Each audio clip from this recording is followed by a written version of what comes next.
नमस्ते दोस्तों। आज के प्रसंग में हम जानेंगे कि देवताओं ने किस प्रकार की शिव विवाह की तैयारी।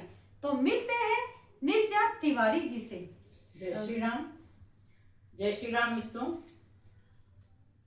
राम की अवधारणा कथा में अभी चल रही है कथा शिव विवाह की। कैसे शिव विवाह तक हम पहुंचते हैं, ये बात हमने इसके पहले के प्रसंग में जान ली थी। देवता किस प्रकार चाटुकारिता करके भगवान भोलेनाथ को विवाह के लिए तैयार करते हैं। यद्यपि भोलेनाथ समझ जाते हैं कि इनको हमारे विवाह से कोई लेना देना है नहीं, इनको असली मतलब है कि हमारा पुत्र पैदा हो, तारकासुर का वध करे। इसके पहले हम इतने वर्षों से विरह में घूमते रहे मारे मारे, तब इनको चिंता नहीं आई हमारे विवाह की। आज अचानक हमारे विवाह की इतनी चिंता देखने की कि सब के सब आ गए झुंड के झुंड बना के। ये जानते हुए भी अपने स्वभाव के अनुसार विवाह की सहमति दे देते हैं। अब शिव विवाह की तैयारी पहले कौन करता है ये देखें आप। जिस पंक्ति से पिछली बार हमने कथा को विश्राम दिया था, वहीं से उन्हीं पंक्तियों से शुरू करते हैं। लगे संवारन सकल सुर, वाहन विविध विमान, होई सगुन मंगल सुभद, करहि अप्सरागान। विवाह किसके घर है? भगवान शिव के घर। कोई गाजा नहीं, कोई बाजा नहीं, वो बैठे हैं हरिओम हरिओम राम नाम की जपन में। गण इधर उधर से उधर घूम रहे हैं चिंता में कि कब तैयार होंगे ये, बारात जाने क्या समय हो जाएगा, तब तक ऐसे ही आधा कपड़ा पहने रहेंगे। गण श्रृंगी है ना, और नंदी भृंगी, तीन जो मुख्य गण हैं वो बहुत चिंता कर लेते हैं। परंतु देवता भगवान नारायण अपना गरुड़, अरे कोई किसी से कम नहीं दिखना चाहता। एक सामान्य बारात का जो लक्षण होता है वही लक्षण यहाँ पे है। कोई किसी से कम अपने को मानने को तैयार ही नहीं है। संवारन सकल सुर, समस्त देवता अपने अपने वाहन को सजाने लगे। कुबेर अपने पुष्पक विमान को सजाने लगे, भगवान नारायण गरुड़ को सजाने लगे, ब्रह्मा जी हंस को और सफेदा करने में लगे हैं कि इतना सुंदर दिख जाए उनका जो जाने का वाहन है। इंद्र ऐरावत सफेद हाथी में इंद्र जाते हैं। और यम काहे में? अब भगवान शिव की बारात है, कोई छूटेगा तो है नहीं, है ना। यम भी तैयार होते हैं, काला भैंसा है ना, वो देखते हैं हमारा काला, इनका गोरा, चिढ़ाते हैं भगवान इंद्र। काले को कैसे गोरा करोगे, गोरा और गोरा भले हो जाएगा, चिढ़ जाते हैं, बोलते हैं अब तुम्ही को पकड़ेंगे पहले। तो ये सब आपस में हंसी मजाक का वातावरण चल रहा है। और करही अप्सरा गान, सुगम संगीत हो रहा, अप्सराएं नृत्य कर रही हैं, जाने बारात जाने वाले सब उत्सव मना ले रहे हैं। और जो दूल्हा है उससे घर पड़ा है साए पटाए, कोई शब्द बोलने वाला नहीं है ना। तो और ना उनको चिंता है, उनके जो नंदी और श्रृंगी रहते हैं बोलते हैं कब तैयार होगे, सब अपना अपना सज के आ जाएंगे, आप ऐसे ही जाओ जाने वाले हो क्या? तो बोलते हैं हमको क्या तैयार करना, उन लोग आएंगे हम चले जाएंगे। तो लोग बोलते हैं ऐसे ही जाओगे क्या बिना कपड़ा के? तो क्या करना है बोलते हैं। तो बोलते हैं आपको सजाएगा कौन, आप ये बताओ पहले। दूल्हा बनोगे और दूल्हा को थोड़ा अलग दिखना चाहिए। बारात में हम आजकल तो सभी दूल्हे के बराबर और दुल्हन के बराबर सजने में कोई पीछे नहीं रहता आजकल की बारातों में।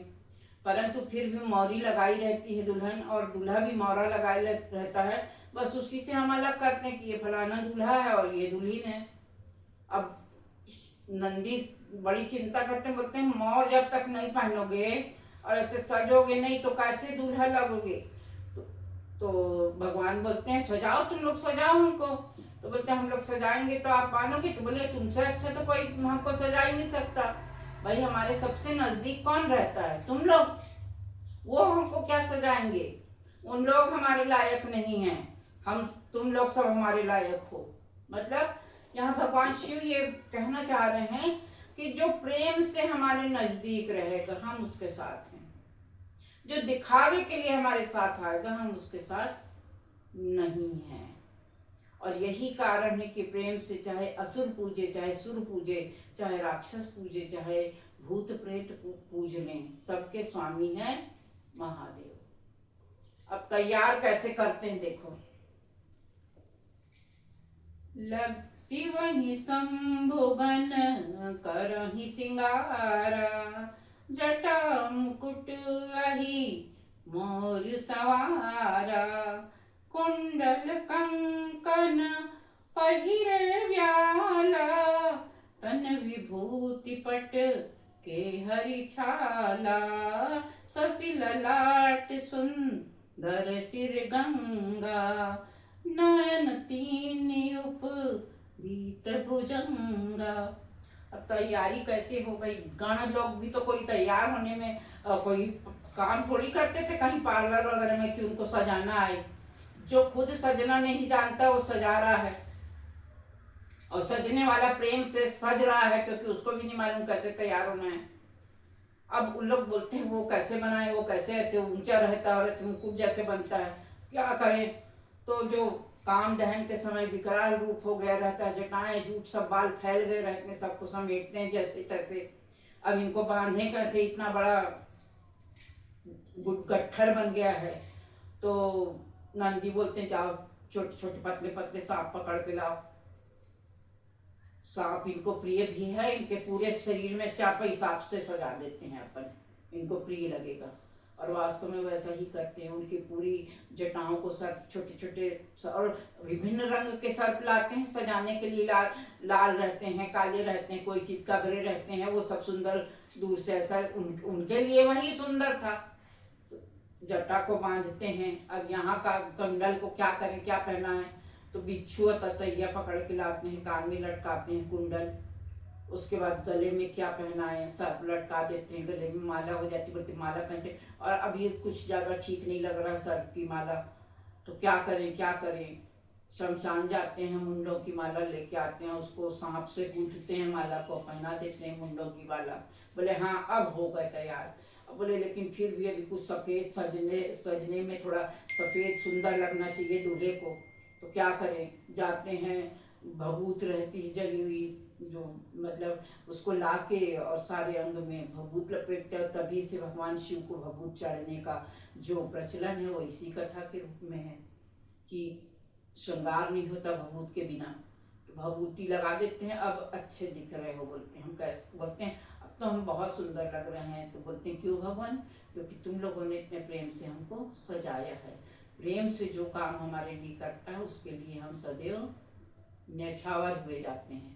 अब तैयार हुए, उसके बाद देखो पूरे स्वरूप में भगवान शिव के पूरे स्वरूप में केवल एक गंगा जी थी चमकीली सी जो बह रही थी सिर की जटाओं से, वो सुंदर थी। और आधा शीश, आधा चंद्रमा मस्तक पे, वो बहुत सुंदर दिख रहा था, उनकी शोभा बढ़ा रहा था उनके श्रृंगार की। और गरल कंठौर नरसिर माला, जो मंथन हुआ था समुद्र मंथन, उसके विष को पिया था तो गले में नीला रंग हो गया था विष का।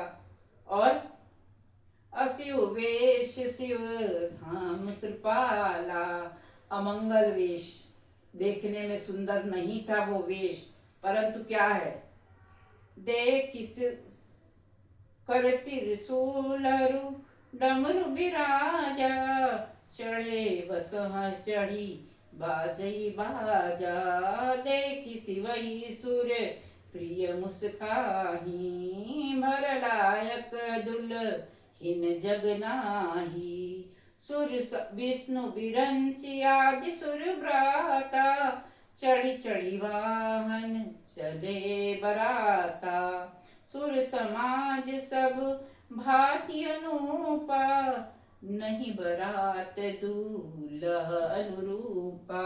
अब यहाँ देखिए, देवानियां भी आती हैं देवताओं के साथ, स्त्रियां भी आती हैं, देखती हैं, बोलती हैं, आती हैं, सब जगह ढूंढती दूल्हा कहाँ, दूल्हा कहाँ। गण कहते हैं वो पीछे जो चोटी है उसके पीछे हैं, तैयार हो रहे हैं, उनको देखती हैं और सोचती हे भगवान, कौन ऐसा पिता है जो अपनी लड़की को इनसे ब्याह रहा है। अब आती हैं और ब्रह्मा और विष्णु देखते हैं, मुस्कुराते हैं कि अरे का मतलब गण तैयार किए थे, जैसा भी तैयार किए तो उनको प्रिय था। नारायण समझ जाते हैं, वो ब्रह्मा जी से बोलते हैं, देखो इनकी बारात, इनकी ये जो दूल्हा है ना, इसके अनुरूप हमारी बारात नहीं है, इसलिए अपने अपने गुट के साथ, अपने अपने समूह के साथ पहले चले जाओ। भगवान नारायण को ये मालूम था कि इनके जो असली बाराती हैं अभी पहुंचे नहीं हैं। अभी ये इसलिए नहीं आ रहे हैं कि ये सब देवता सुंदर सजे सजे खड़े हैं अपने अपने विमान के साथ, ऐसे में इनके वाले जो असली इनके बाराती हैं वो नहीं आ पाएंगे। जब हम लोग यहाँ से चले जाएंगे तब इनकी असली बारात निकलेगी। सब अपने अपने ब्रह्मा विष्णु कुबेर सब अपने अपने सुंदर विमानों में अपने सुंदर वेश के साथ अपने अपने समूह के साथ चल देते हैं बारात में। अब नंदी परेशान होके कहते हैं, सब तो चले गए बारात, अब कैसे अकेले जाओगे क्या? तो भगवान शिव बोलते हैं, क्यों अकेले जाएंगे, बुलाओ अपने वालों को। तो बोलते हैं, अपने वालों को न्योता नहीं दिए हैं। तो बोले, हमारे वालों को कोई न्योता की जरूरत नहीं, बस हर हर महादेव या जयकारा लगा दो। एक बार नंदी जोर से जयकारा लगाते हैं, बोलो हर हर हर महादेव की जय। शिला के पीछे से सब रास्ता देखते रहते हैं, भूत प्रेत पिशाच योगिनियां सब दौड़ के आते हैं और चरणों में लौट जाते हैं कि आपने अच्छा किया हमको बुला लिया, हम तो तैयार बैठे थे। अब वो तैयार कैसे बैठे थे, किसी के 4-4 मुंह है, किसी का मुंह ही नहीं है, किसी के 8-10 हाथ हैं, कोई बिना हाथ का है, कोई बहुत मोटा है, कोई बहुत पतला है। बारात का विवरण कुछ इस प्रकार, नंदी में चढ़ के चले शिव और सब जयकारा लगा रहे हैं, हर हर महादेव अगड़म बगड़म, जाने कौन सी भाषा में अपना गाना गा रहे हैं, पत्थर ले लेके बजा रहे हैं। मतलब अद्भुत एकदम आश्चर्यजनक बारात है, जिसमें भूत हैं, प्रेत हैं, योगिनियां हैं, पिशाच हैं। ये सब भी तो भगवान शिव को अपना स्वामी मानते हैं ना। भगवान शिव कहते हैं, जो संसार द्वारा परित्यक्त है वो हमारी शरण में सुरक्षित है। जिसको त्यागा है इस विश्व ने, उसे हमने अपनाया है। और यही हमको भी सिखाया है कि प्रकृति से प्रेम करो, किसी से भी घृणा मत करो, पहले देख तो लो वो क्या है। इतनी समझ ही नहीं है तुम्हारे पास कि वो क्या है, इसलिए तुम उसको कोई भी नाम से बुला लेते हो, क्योंकि तुम उसको समझ नहीं पाते हो, है ना। तो देखो यहाँ पे कैसा है, अति प्रिय वचन सुनत प्रिय के रे, भृंग ही फे प्रेरी सकल गण टेरे। शिव अनुशासन सुनि सब आए, प्रभु पद जलज शीस तिन्ह नाये। नाना वाहन नाना बेसा, बिहसे शिव समाज निज देखा। कोहु मुखहीन विपुल मुख काहू, बिनु पद कर कोहू बहुपद बाहू। कोई बहुत सारे हाथ पैर वाला था, कोई बिना पैरों का था, कोई चपटा था, कोई लंबा था, कोई मोटा था, कोई एकदम खड़ी हड्डी था, एकदम पतला। तन कीन को अति पीन पावन, को पावन गति धर भूषण कराल कपाल कर। सब सद्य सोनित तन भरे, खर स्वान सुअर सुकाल मुख गण। वेश अगिनत को गण, बहुजिनस प्रेत पिशाच जोगी। जमात बरनत नहीं बने, भूत प्रेत पिशाच सबकी जो का बखान गोस्वामी जी कहते हैं कि इस मुख द्वारा असंभव है। ऐसा विचित्र, ऐसा भगवान शिव देख के मुस्कुराते हैं कि आहा, मेरे बराती अब आ गए, अब चलो। नंदी पे सवार होते हैं और चलने लगते हैं। दोस्तों, तो आज हमने बहुत ही रोचक ढंग से शिव और पार्वती के जो प्रसंग है और साथ में किस तरह से तैयारी हो रही है ये देखा। तो मिलते हैं अगले वीडियो में। हमारे चैनल से जुड़े रहिए और हमारे चैनल को सब्सक्राइब कीजिए। धन्यवाद।